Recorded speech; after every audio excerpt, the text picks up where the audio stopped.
So you ventured on this major organizational change and technology change and business change, and then the pandemic hit. Yep. Did you have to pivot? Did it drive additional commitment from the executive? What happened then? Yeah, as the pandemic has been a very fascinating and interesting time for all of us, challenging in lots of different ways. And so you can imagine the challenges we faced while we were trying to pivot and respond to the market and for our customers while we're trying to do this significant transformational change. So it did change our strategy a bit, not our strategy, our approach a bit and how we were going to roll it out. So we were grounded in our strategy.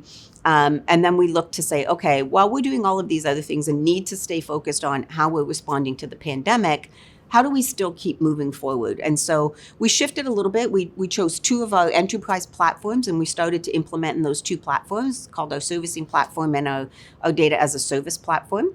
And then we started to move through standing those up, implementing those, testing and learning with those with our, a couple of journeys in our personal bank space as well. But the thing that happened during the pandemic that was a blessing in disguise or just an opportunity that we never would have had any other way. Even our teams that were responding to the pandemic, we had to respond to new offers from the government. We had to respond to, people being able to bank without getting into the branch and stuff. And so we kicked up a lot of small cross-functional teams to go out and address this in an agile, really fast way.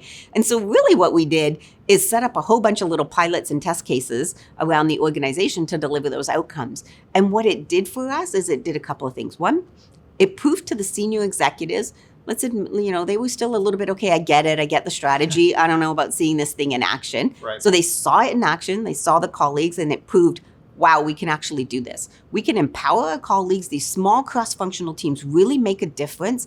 And so it was almost like a little test case to say, wow, this works. And we got a lot of momentum and wind in our sails from that, from a buy-in point of view, both leadership and colleagues, right? I think it's interesting because I think a lot of organizations, ours included, had to do the same thing, right? Help our customers react to changes that needed to be in overnight. Yeah.